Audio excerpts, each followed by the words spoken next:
نیکی کرنا چاہیے، اس کا شعور ہمیں ہونا چاہیے۔ حضرت عبداللہ ابن مسعود رضی اللہ تعالیٰ عنہ نے عثمان غنی سے بحث کی میدان منی میں کہ حج کے دوران منی میں 2 رکعت نماز پڑھنا، ظہر اور عصر کی 2 رکعت پڑھنا، یہ سنت ہے۔ عثمان غنی رضی اللہ تعالیٰ عنہ صحابی رسول خلیفہ ثالث، اور ان کے کیا کیا فضائل ہیں، انہوں نے کہا کہ میں اپنے آپ کو یہاں مقیم سمجھتا ہوں اور پوری نماز پڑھنا صحیح مانتا ہوں۔ حضرت ابن مسعود نے ان سے بحث کی، کافی دیر بحث کی۔ اس کے بعد حضرت عثمان غنی رضی اللہ تعالیٰ عنہ نے نماز پڑھائی، امیر ہونے کی حیثیت سے امامت فرمائی، 4 رکعت پڑھائی۔ حضرت عبداللہ ابن مسعود نے ان کے پیچھے 4 رکعت پڑھی۔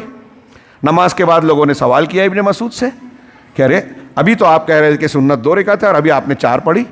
کہا میں اب بھی یہی کہتا ہوں کہ سنت 2 رکعت ہے، لیکن عثمان غنی خلیفہ ہیں، ان کی سمع و طاعت فرض ہے، اور یہ ان سے الگ ہو کر نماز پڑھنا یہ اختلاف ہوتا، الخلاف و شرون۔ حضرت ابن مسعود کے اس واقعے کی روشنی میں جو سبق، جو تعلیم ہم کو ملتی ہے، اس کی ضرورت عوام تو عوام، خواص اور علماء کو بھی ہے۔ اور ہمارے ہاں جمعیتوں اور جماعتوں کے جو ذمہ دار بننے اور ٹھیکیدار بننے کی کوششیں کرتے ہیں اور اس کے لیے مرے جاتے ہیں، ان کو یہ سمجھنے کی ضرورت ہے کہ دین کسے کہتے ہیں۔ ذاتی مفادات کو نہیں، امت، قوم، جماعت، دین کے مقصد کو، اس کو ترجیح دینا دین ہے۔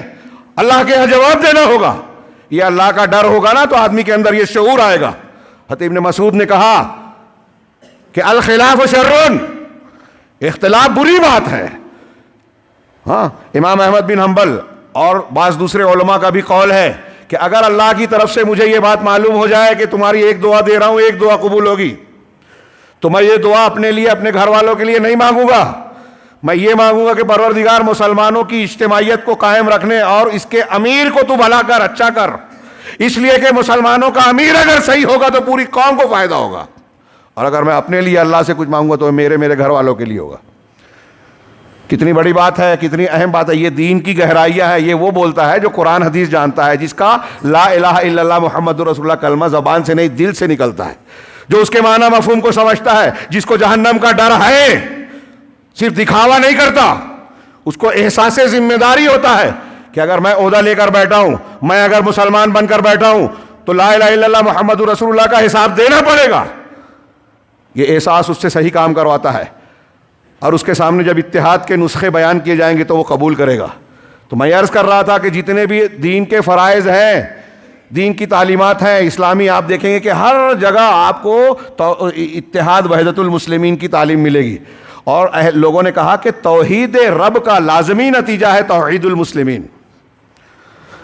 رب کی توحید اگر آپ کے دل و دماغ میں ہے تو اس کا نتیجہ یہ آئے گا زمین پر کہ مسلمانوں میں توحید ہو، یعنی اتحاد ہو، اکائی ہو، لازمی نتیجہ۔ اگر مسلمانوں میں اتحاد نہیں ہے اور اختلاف کی بنیادوں کو توڑ کر کوئی طبقہ، کوئی فرقہ، کوئی گروہ، کوئی شخصیت تیار نہیں ہے متحد ہونے کے لیے، تو اس کا یہ یقینی، وہ مانے نہ مانے، یہ طے شدہ بات ہے کہ اس کے اندر رب کی توحید نہیں ہے۔